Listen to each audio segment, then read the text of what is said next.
Good day. Welcome to News Now on TV360. I am Thelma Okoro. The Nigerian army has asked Nigerians to ignore the threats issued by Islamic sect Boko Haram in a new video posted earlier this week. A faction of the sect loyal to Abubakar Shekau had in the video threatened to abduct and execute President Muhammad Buhari. But reacting to the video, the defense headquarters described the threat as empty, lacking in substance and a joke. The sect also threatened to deal with the Chief of Army Staff, Lieutenant General Tukur in response. In response, the Acting Director of Defense Information, Brigadier General Burabi Abubakar, urged Nigerians to ignore the video. Meanwhile, the army says its troops in collaboration with the Nigerian army have killed about 30 Boko Haram members near Lake Chad and the Nigerian border. The incident occurred on Monday in Niger's southeastern Diffa region. Sadly, 7 Niger soldiers were confirmed dead, with 8 others wounded in the clash. The fighting reportedly started after the army fell into an ambush. The Boko Haram insurgency has raged on in Nigeria's northeast for about 7 years now. However, in the past few months, the military has succeeded in beating back the Islamic sect. The multinational Joint Task Force, which is made up of troops from Nigeria, Cameroon, Chad, Benin and Niger, have also aided in defeating the sect. The Bring Back Our Girls campaign group have called on President Muhammad Buhari and the Police Service Commission to take disciplinary actions against the Inspector General of Police Ibrahim Idris over police disruption of the group's rally on September 6th. Delivering its monthly monitoring report at the Unity Fountain in Abuja, the group, in a statement signed by its co-conveners Aisha Yusufu and Obieze Kwesili, said its members consider the police action as unacceptable. It also called for action against the Federal Capital Territory Police Commissioner Alkali Usman and his deputy MD Garba. The group, who were stopped by the police several times last month, say they will march to the presidential villa until their demands are met by President Muhammad Buhari. One of such demands is the rescue of the Chibok girls who were kidnapped by Boko Haram in April 2014. The Nigerian military has urged journalists to seek permission from authorities before embarking on coverage of security areas in the northeast part of the country. In a statement issued, Rabi Abubakar, the acting director of Defense Information, said this would enable adequate security to be provided for such journalists by the military. He added that it was the responsibility of the military to safeguard the lives of journalists carrying out their duties in the country. The Nigerian Navy says it has arrested more militants in the Niger Delta region who engage in the practice of carrying out criminal attacks in the region. In a statement issued, spokesperson of the Nigerian Navy, Commodore Christian Ezekobe, said the arrest is part of efforts to eliminate activities perpetrated by criminals in the Niger Delta. The recent violence in the oil-rich region has raised concern that militants might resume an insurgency that has been quiet for the past several years. Residents have long demanded a greater share of oil revenues. Crude oil sales account for about 70% of national income in Nigeria, but there has been little development in the Niger Delta region. The opposition People's Democratic Party has asked President Muhammad Buhari to step down from office with immediate effect. The group's caretaker committee, in a statement, said the president's ineptitude and lukewarm attitude in handling the Nigerian economy showed he was not ready for the task. It therefore asked for the immediate resignation of the president and his economic team. Nigeria is facing its worst economic crisis in decades, triggered by a slump in crude oil prices, its mainstay, which has also hammered public finances and the naira and caused chronic dollar shortages. Crude oil sales account for around 70% of government's revenue. The Nigerian Bureau of Statistics says Nigeria's gross domestic product contracted by 2.06%, marking the first major recession in 29 years for Africa's largest economy. Analysts have long predicted that Nigeria's economy was heading for a recession. Now, the federal government has slammed the PDP for once again asking President Muhammad Buhari to quit office. The presidency described the former ruling party as a shameless irritant bent on distracting the government from its rescue mission. The minister said if the PDP had understood the meaning of shame, it would never have dared to even make a single comment on the same economy that it did everything to kill. Former governor of Katsina State Ibrahim Shema has been declared wanted by the Economic and Financial Crimes Commission (EFCC) on allegations of mismanaging state funds. Shema is accused of mismanaging about 68 billion naira of state funds while he was governor of the state between 2007 and 2015.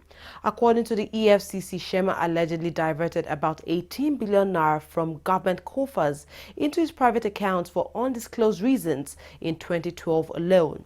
Shema is also accused of looting local government's monthly allocation accounts.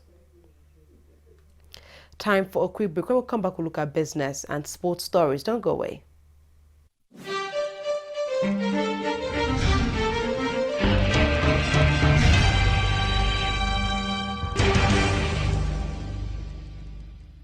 Corruption not in my country.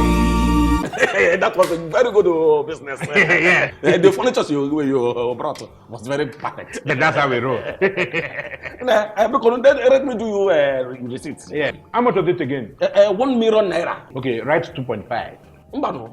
The deal was for 1 million naira now. Okay, write 3 million. I'll give you 500. Oh no, I just do business like that now. Yeah. In that case, give me back my check. Let me go and look for someone that understand business. Take.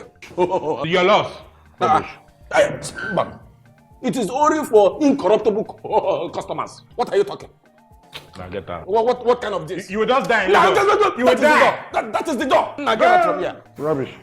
Look, my people, make una only add money for original invoice price. That's not corruption. Say no, not in my country. Corruption not in my country.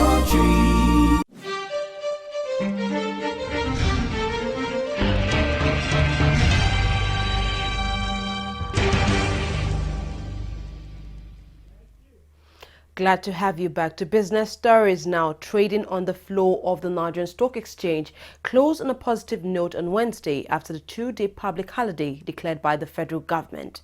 The stock market appreciated by 22 billion naira despite losses in 20 stocks.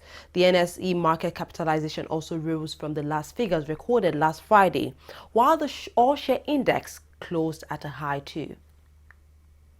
The International Monetary Fund (IMF) has said it would assist central banks in sub-Saharan Africa at any time it is called upon. IMF Deputy Managing Director made the disclosure at the commemoration of the 50th anniversary of the Central Bank of Kenya. He said the IMF is fully committed to providing any assistance that the Kenyan authorities and those across Africa may need to continue upgrading the monetary policy frameworks to address the true challenges of the future. Oil prices rose on Thursday after falling around 3% in the previous session, supported by an unexpected fall in U.S. crude inventories. Brent crude was trading at $46.05 per barrel, while U.S. crude was trading at $43.64 per barrel. Crude prices have fallen by around 8% in the last 5 trading sessions, and concerns are growing over the possibility of returning crude supplies from Libya and Nigeria. Expectations that Nigerian crude supplies could be also returning as offers for October loading crude have emerged after a force majeure on the grid remains in place. Rescuers pulled some 650 migrants to safety and recovered 5 dead bodies from boats in difficulty off the coast of Libya on Wednesday. Italy's Coast Guard confirmed this in a statement issued recently. On the frontier between Europe and Africa, Italy is the focus of hundreds of thousands of migrants fleeing conflict and poverty in Africa, packed into rickety boats by smugglers. People smugglers have taken advantage of a breakdown of order in Libya to use it as a launch pad for their businesses less than 500 kilometers from the Italian island of Sicily. Malaysia said on Thursday that a large piece of aircraft debris discovered on the island of Pemba off the coast of Tanzania in June this year was from the missing Malaysia Airlines jet MH370. A search of more than 2 years has turned up few traces of the Boeing 777 aircraft that disappeared in March 2014 with 239 passengers and crew on board, soon after taking off from Kuala Lumpur and the Malaysian capital bound for Beijing. The debris and outboard flap will be examined further to see if it can yield any insight into the circumstances around the missing plane. Moving on to sports stories now, Team Niger's contingents at the Rio 2016 Paralympic Games have continued their impressive form at the Games. The country won 2 more gold medals to take its tally to 8 gold medals and 2 silver, as well as 1 bronze medal.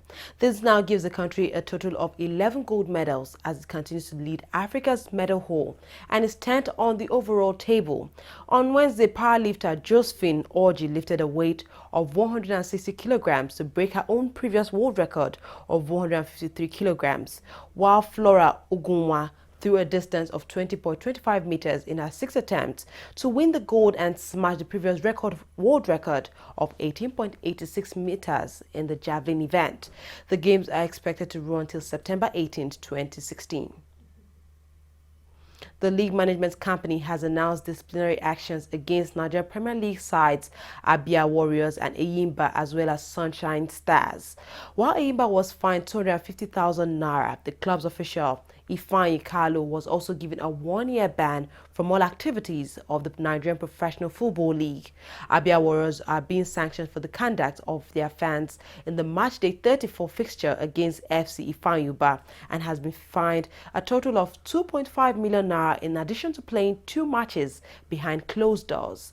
A total fine of 2.7 million naira was also given to Sunshine Stars for various breaches of rules. New UEFA President Alexander Ceferin has said that the football governing body must show Europe's big clubs who is in charge as he made Champions League reforms his first priority. Ceferin beat Michael van Praag 42-13 in the poll to become the new head of Europe's football governing body. UEFA and European clubs last month agreed changes to the Champions League, which critics said favor bigger clubs. Now, Slovenian Ceferin said his organization would show that the clubs are becoming the governing body's total target. He added that there was a lot of work to do, citing match fixing, security and safety, as well as racism and issues to address. Well, that's all we have on news now. Thank you very much for watching. I am Thelma Okoro.